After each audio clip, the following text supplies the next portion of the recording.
Alright, here we're just going to do a secondary video as discussed, where I'm going to go through a couple more examples of how we can use proportionality to solve problems where one variable in an equation is changed, but all of the other variables in that same equation should remain constant. So here, for example, a pair of charges are experiencing a force of 20 newtons. When the magnitude of one of the charges is doubled. So Q is going to go from Q2 is going to be equal to, actually I'll call it QF because the equation has Q1 and Q2 in it and I don't want to confuse that. 2 times Q initial. So I'll make that force initial. So when I'm doing these problems, I didn't do this in the previous example, but it's a little bit easier if I put the thing that I'm solving for in the upper left hand side. So the force final is going to be equal to over the force initial. That's going to make it a little easier to solve. Now, the proportionality, the law here is that Q over R squared. So I'm looking at the relationship between these two variables. And so I can see that force is proportional to Q, which means if the final force is on the top, the final charge goes on the top. And then if the initial force is on the bottom, the initial force goes on the bottom. They map directly one to the other side. So here I'm interested in my final force. My initial force was 20 newtons. And my new Q, QF, is 2 times bigger than my initial Q. Assuming Q isn't 0, I can do that. And then I can solve by multiplying both sides by 20 newtons. And I get a final force of 40 newtons. So here I can see, using the proportionality, because it's directly proportional, that if I double the charge, I effectively double the force. Now let's do one more, and in this case we're going to change the distance, and we're going to change one of the magnitudes of the force. So here we're going to look at the relationship between force and distance, and we're going to look at the relationship between force and Q.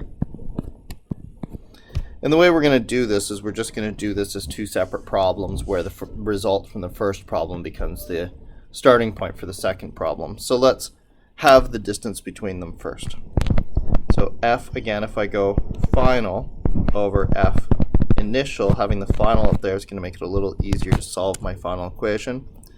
And here I'm doing radiuses, so I can see that F is proportional to 1 on R squared, which means if the final force is up here, the final radius needs to go on the bottom and he needs to be squared. So it's an inverse relationship and a square relationship.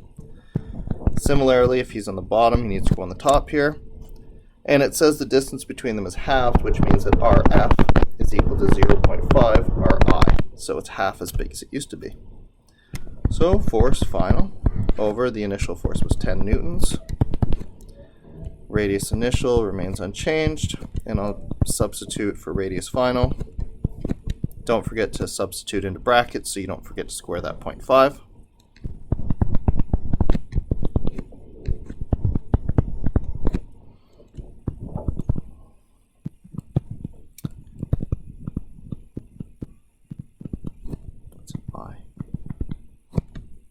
So again, the initial radius isn't 0, so I can do that. Multiplying both sides by 10 newtons, I get a final force of 40 newtons here. Now I'm going to take that final force and I'm going to do the second part of the problem. So that was part 1. So part 2, so this was changing distance. Now we'll change charge. Here, force is proportional to Q. So if I want to get my final force over my initial force, just to make it a little easier to solve, then I will get my final charge over my initial charge, just like that. Now this was the final from this, but it's going to come up and be the initial for that, treating these in two separate steps.